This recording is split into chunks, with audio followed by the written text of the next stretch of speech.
According to usnews.com, the United States is one of the most depressed countries in the world right now. Depression rates in the United States are about 6.7%, but in my opinion, those numbers are much, much higher because those only represent the diagnosed cases of depression. We can compare that back to 2000 when depression rates were at 4.7%, so we're at least 2% higher. And I feel like there's a variety of reasons why the depression levels are so high right now. You know, of course you have the coronavirus, and then you also have such crappy jobs, you know, starting salaries are so low, it's hard to make a living out there right now.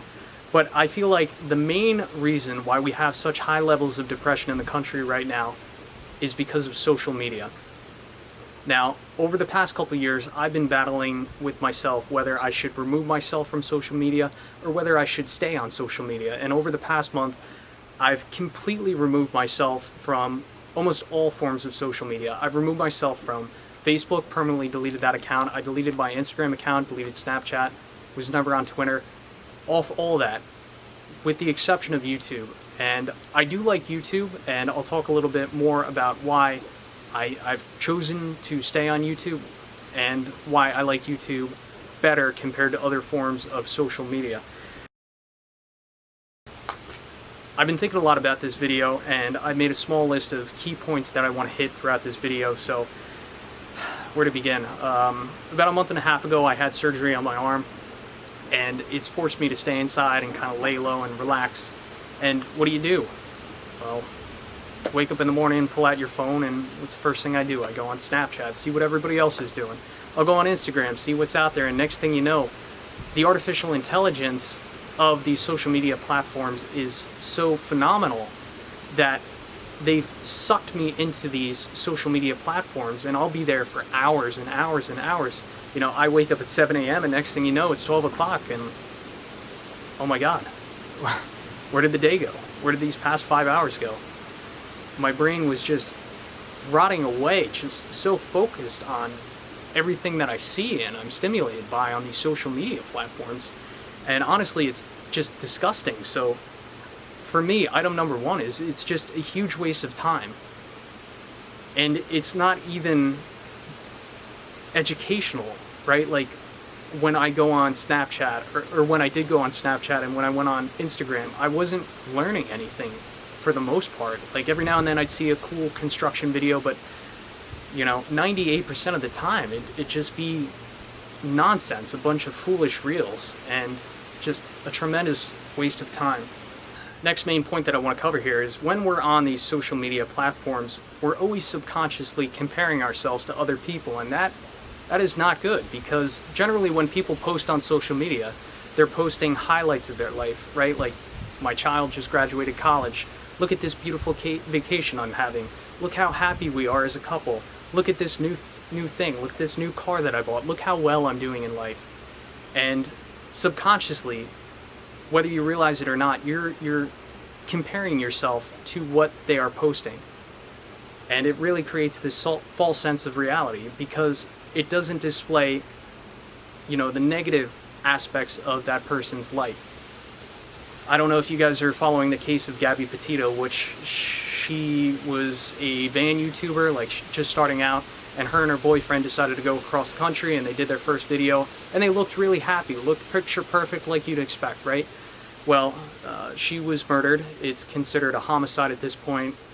You know, we'll have to see what the investigation tells. You know, it's a little early to draw conclusions, but I think it's pretty safe to say that her boyfriend killed her. So that's a classic example. Really sad, really heartbreaking, but it's just a classic example of social media in that things aren't always what they appear to be inside as what they seem to be on the outside, if that makes sense. So as we're subconsciously comparing ourselves to other people, it creates insecurities in ourselves. You know, why am I not doing as well as that person? Why don't I have kids yet? Look how old I'm getting. It creates anxiety, feelings of inadequacy, and this is one of the, you know, the root causes to depression. It's just feeling so poorly about yourself. And it also really impacts your mood, because, you know, when you're feeling negative about yourself because you're seeing these other people do so well, and, you know, you just see yourself same as you always were, It creates negativity, it creates depression, it creates anxiety, irritability, and it's just extremely, extremely unhealthy for you. Next point that I want to make is social media platforms like Snapchat and Instagram are in fact robbing you from enjoying life experiences.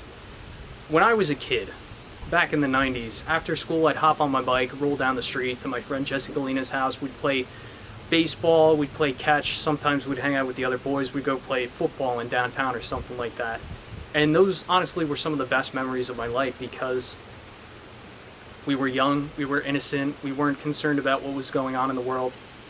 You know, when we went to play football, it was just about the game, enjoying the game, trying to beat the other team. You know, we were just so focused on the moment, nothing else in the world mattered at that time. And I felt happy. Compare that to what happens nowadays. For example, you know, you go to a football game and one team's about to score the game-winning touchdown. Look at the people in the stands. I guarantee you probably 25 to 30% of them probably have their phones out with Snapchat or Instagram, and they're about to try and record, you know, the game-ending touchdown or whatever, and they're going to post it on their story. And what's going to happen? Everybody else is going to see it. Wow, look how lucky he is. Wow, I wish I could have got tickets to that game, right?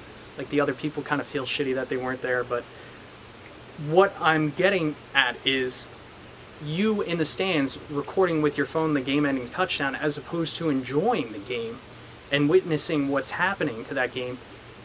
You know, a good chunk of your attention is off the game and enjoying that experience because you're focused about getting it on Snapchat, getting it on your story, and showing the world what you just saw.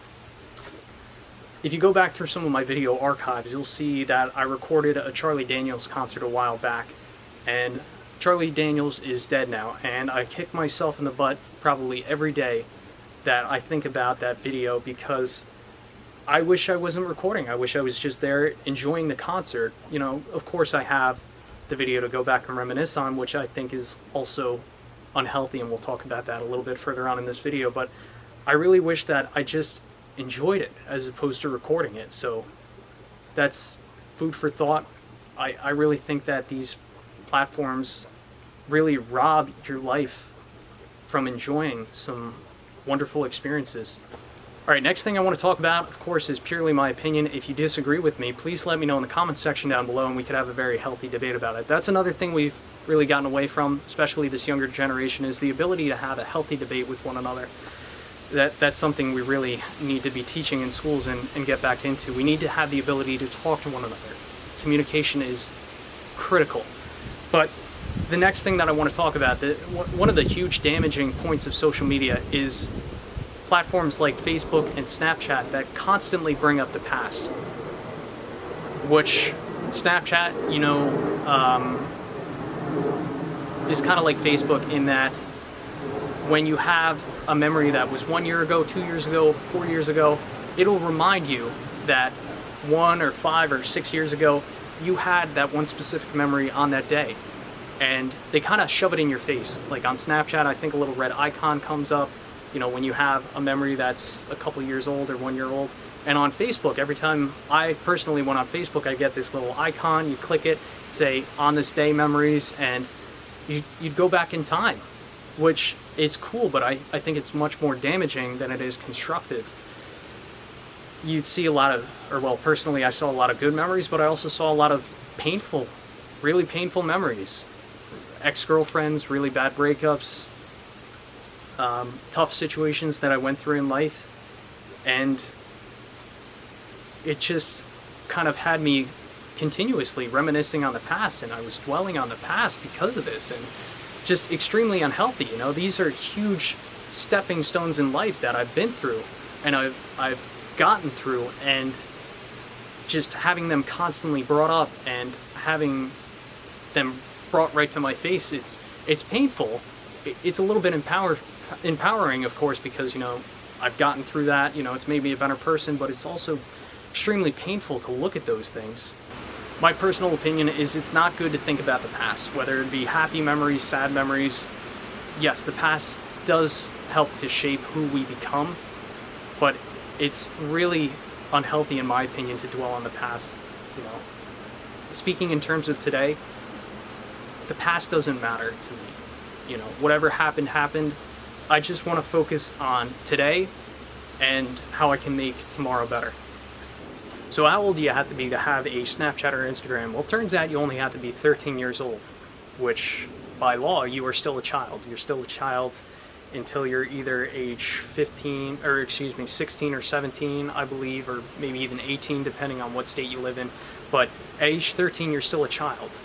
And there is some explicit content on Instagram and also sometimes even on Snapchat. There's a few things that I want to cover here. So first off, I feel that we should not be promoting models or modeling because that causes a lot of damage. For one, it creates this picture perfect image that the young women feel like they have to look like in order to be confident in themselves. And additionally, you have the young men and you're introducing this ideal image of a woman to them at age 13, which they're still a child, and their minds are just soaking up this material. And then in their minds, at least I feel that they have this ideal image of the perfect woman, which in reality, those pictures are edited, photoshopped, this and that. So you're doing a lot of damage to the brain of a young man, and you're also doing a ton of damage to the brain of a young woman. And I feel like that's a huge part as to why so many relationships are failing these days, because instead of the relationship being more about the person and who they are, it's more become about what they look like and how picture perfect you can be on social media, which I think is pretty disgusting. I don't know. What do you think? Next thing that I want to talk about is the controlling politics aspect of social media. Now, this is not a political channel. It'll never be a political channel. But I'm going to tell you that when I'm looking at where I stand on an issue, I like to hear what all parties have to say. I'll listen to the right. I'll listen to the left. Those were backwards. I'll listen to the left. I'll listen to the right. I'll listen to everybody else. And then, based off the information I have, I'll make a decision as to where I stand on an issue. Now, I'm going to talk about my personal experience on Snapchat over the years. So on Snapchat, if you scroll to, I think, the right side, you see everybody's stories, but then you can also see news feeds. And all those news feeds, at least what I saw, were always far left politics. Like always, I'd see some Republican senator or representative, make a statement or a point, and then there'd be this far left news guy that would absolutely tear in to the Republican making that statement. Now, I'm not saying I'm a Republican or Democrat, but these social media platforms clearly push leftist agendas. It'd be one thing if they pointed out, this guy feels this way, this guy feels this way, how do you feel about it? No. It's not like that. It's like, here's a Republican, let's tear into him, let's embarrass him, let's not give him a chance to respond to whatever the news guy tearing into this Republican has to say. And it's just so one-sided, and I feel like that's really damaging, because people should be able to think freely on their own, but it's really not about free speech and free thought. It's about what they want to push on you. And then, again, we have kids on these platforms at ages, 13, probably even younger than that at times, and just pushing this one-sided political agenda on them, I think, is extremely unhealthy, because then they're unable to see things from both sides. They're just trained to view, only one side, which is really unhealthy, and it's kind of sickening. One of the final things that I want to cover, which is pretty scary, is the artificial intelligence of these platforms. When I think of artificial intelligence, personally, I think of the movie I, Robot, right, where you have these robots that are smarter, faster, and stronger than humans. And I think that is something that we may have to contend with in the future if we don't set the proper regulations. But artificial intelligence is here right now, just not in the form of robots, but it's in the form of social media and Facebook and Google, right? Like, these platforms know so much about you, and you may not even realize how much information they actually know about you. Like, look at Apple. They have facial scanning technology. They know what your face looks like. If you ever had the fingerprint reader, they have your fingerprints. They can recognize your voice. And then you go on social media platforms such as Instagram and Snapchat.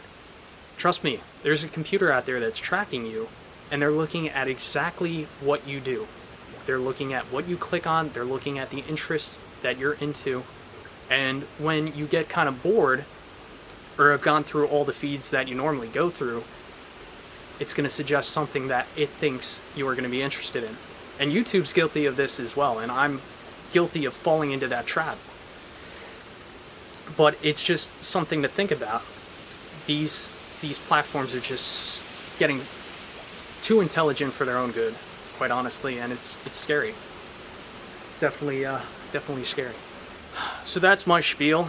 Just a few other quick tips. If you do decide to quit, which I highly encourage you to quit, what are some steps you can take to encourage you to quit?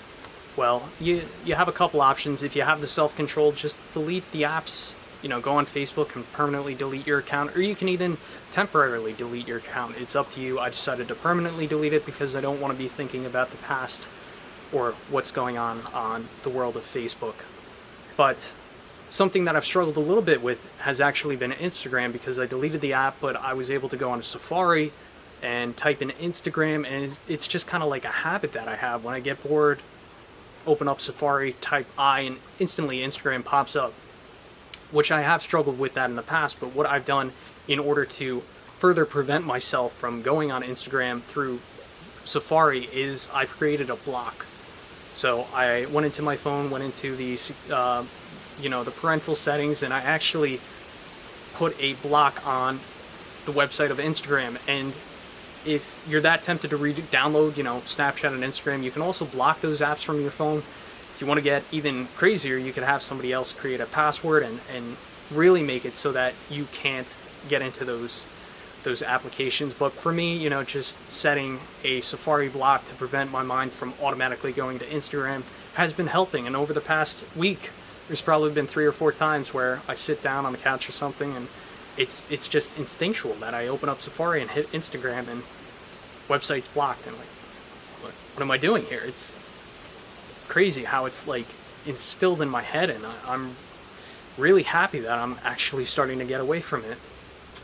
I can tell you from the short time that I've been away from social media, I've been less stressed, less anxious, and I've been outside more. Been outside in the woods, going for walks. I actually got a gym membership. I've been to the gym a couple times now, and I'm just feeling better, and I'm feeling healthier mentally and physically. So I think things are definitely going to get better from here. There are definitely some things that I am losing by being off social media, like with my family. Used to send silly Snapchats to one another. That was fun. Facebook Marketplace, I bought a lot of good things and sold a lot of nice things on Facebook Marketplace. But my girlfriend does have a Facebook still, so I just use her account for that. But there definitely are some drawbacks. But for me personally, the benefits of removing myself from social media far outweigh the drawbacks. So that's all I have for today's video. I'd love to hear what you think. Please let me know your comments in the comments section down below, and I will catch you on the next one.